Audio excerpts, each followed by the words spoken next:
അപ്പോൾ നമ്മളിന്ന് ട്രെൻഡായിക്കൊണ്ടിരിക്കുന്ന ഒരു വൈറൽ ഇഫ ചിക്കൻ ഉണ്ടാക്കുന്നത്.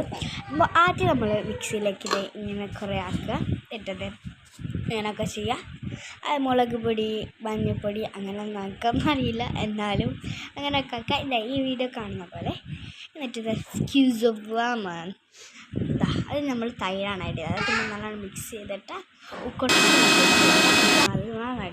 അത് മറ്റേതാക്കുക. എന്നിട്ട് പൊരിയാനിട്ട് എടുക്കുക. ഇതടിച്ചതാണ് കണ്ടത് നേരത്തെ.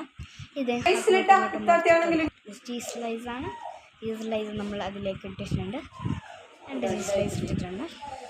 എന്നിട്ട് നമ്മൾക്ക് എന്താ ചെയ്യുക, പഞ്ചാരയുടെ ഉപ്പിടാൻ ആവശ്യത്തിന് പാൽ ഒഴിക്കാം. എന്നിട്ട് കുറച്ച് ഫ്രഷ് ക്രീം നേരത്തിട്ട് അടിച്ചെടുത്തിട്ട് ഇതുപോലെ അങ്ങ് ഒഴിച്ചെടുക്കാം. വേണമെങ്കിൽ കുറച്ച് മല്ലിച്ചപ്പും നമുക്കിടാം. ഇതാണ്. എന്നിട്ട് ഫ്ലെയിം ഓഫ് ആക്കാം. ഇതാണ് നമ്മുടെ വൈറൽ ഇഫ ചിക്കൻ എന്ന് പറയുന്നത്. Bye bye.